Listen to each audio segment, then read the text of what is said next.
Welcome to Instant Deck Techs. The aim of this series is to give you a short, concise guide on how to build a certain deck. It won't cover every card, but we'll go through all the categories and go over the types of cards needed to make the deck work. Any card mentioned will be down in the description below. The commander of this deck is Axebane the Strategist, which is 1 green, white, blue for a 3/5 legendary creature Elder Dragon with flying and vigilance. It has, whenever a creature with Defender enters the battlefield under your control, draw a card. As well as, each creature you control with Defender assigns combat damage equal to its toughness rather than its power, and can attack as though it didn't have Defender. Axebane leads a Defender tribal deck. It's very rare to have card draw and a win condition all in one commander, so to make sure we take the most advantage of that, we're going to be playing a heap of cards with Defender. There will also be some cool synergies with spells that care about a creature's power, as the vast majority of our creatures won't have any. Starting off with some redundancy, this deck really does revolve around the commander, as without it most of our creatures won't be able to attack, and as such it'll really struggle to function. These cards on screen all serve as a backup, and I think they are the first cards that need to be included in the deck. What's nice about these is that they are enchantments, so they're a bit more difficult to remove. On top of those, running Lightning Greaves and Swiftfoot Boots is a very good idea, as it'll stop Axebane dying to any targeted removal. Although as mentioned the commander has card draw built in, we can definitely run some more to really help us churn through our deck. Some of these will be on walls, such as the ones on screen here. And as this is a creature heavy deck, spells like these that draw us cards when we either cast creatures or they enter the battlefield under our control will also do a great amount of work in the deck. Drawing 2 or 3 cards for every wall we play will really kick the deck into the late game, and allow us to generate an overwhelming board state, with things like Zendikar Resurgent having the bonus of doubling all of our mana as well. On the topic of mana, let's talk about our ramp. We'll first focus on some Defender specific ramp. With any kind of board state, Overgrown Battlement and Axebane Guardian will be able to generate a terrific amount of mana. Then on top of that, you have creatures with Defender that either tap for mana or make some of our spells cheaper. These will be very solid includes in the deck, and get way better when they draw us a card with our commander. After those, as we're in green and we're a 3-colour deck, I'd recommend playing the standard green ramp package, with things like Rampant Growth, Cultivate and Kadama's Reach. These will really help us play all of our spells, and I'd recommend running slightly more ramp than a regular deck, as we'll be drawing so many cards it'll mean that we'll always have plenty of things to do. In total, you're looking for between 8 and 10 bits of ramp in this deck.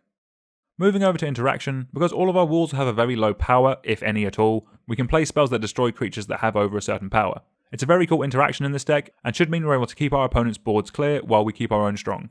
In these colours as well, we have access to some of the best bits of interaction going, with things like Swords to Plowshares and Wrath of God. But even outside of these, there's still plenty of options available, so you shouldn't have any issues getting to 8 bits of interaction that you need in the deck. Because our commander cares so much about creatures with Defender, we want to make sure that we can hit a critical mass of them. As such, I would recommend that a solid 30 cards of your deck are creatures with Defender. This should be just under half all the spells in your deck. Where possible, you want them to overlap with sections that the deck needs to work. That's why we've already highlighted some relevant spells in card draw, ramp and interaction. When picking these creatures with Defender, I'd make sure you have them all up and down the curve, so you always have something to do throughout the game.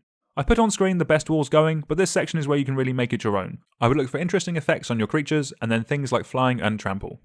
Also, where you can, look for the highest toughness possible, as turning them sideways is always a solid win condition in this deck. Talking of win cons, let's look at some other ways this deck can win. Stalwart Shieldbearer and Oathsworn Giant are solid anthem spells in this deck that'll buff up our team so they can do more damage when we swing with them. Then in a similar vein, Tower Defense, Bar the Door and Solidarity are very strong combat tricks that your opponents won't see coming, especially when they're being beaten down by a team of angry walls. Something like Towering Titan will be great in this deck as well, as giving our whole team trample, when combined with some of the buff effects that we've already mentioned, will allow our team to be that extra little bit lethal. Spells like Primal Surge, Brawn and Nylea God of the Hunt also do a similar job, but are less synergistic with the deck, so I'd only run these if you have space. What does work really great in the deck is Sadar, Kondo of Jamura and Tetsu Umezawa. With these, as all of our creatures will have no power, it will allow all of our walls to swing through unblocked. So if we drop one of these late game with any kind of board state, we should be winning the game right then and there. In a similar vein, and if you're feeling a bit nasty, then Meekstone also takes advantage of the unique way our deck is built, as a large portion of our creatures will never be affected by it. Symmetrical effects are obviously always fair. On the topic of symmetrical effects that aren't really symmetrical, Mason the Mind Cage will really hurt our opponents and leave our lovely defenders alone, meaning that we can control the board. Our deck doesn't care about power, so lowering it across the board will not affect us in the slightest. And while not necessarily a win con, cards like Angelic Chorus will do a great job of putting our life total to a point that makes it extremely hard for our opponents to catch up with us. Another fun way of winning the game is by using Panharmonicon to double up all of our card draw from walls entering the battlefield, and then using something like Psychosis Caller to ping out all of our opponents whenever we draw cards. Moving on to utility lands, as we're a 3-colour deck, I wouldn't want to run too many that don't tap for a colour of mana. The standout choice, however, is Reliquary Tower, as we really are aiming to draw a ton of cards with this deck. After that, I would look at the cycling lands or cards with effects that the deck is missing. The rest of the mana base will depend very much on what you have available to you. If you're working on a budget, we've recently made a guide on how to build a deck with a budget mana base that may be of some use to you. Links for that will be down in the description below. If you found this video helpful, please consider liking. Let us know what commanders you'd like to see a deck tech on down in the comments below, and make sure you subscribe to see future deck techs on this channel. Thank you very much.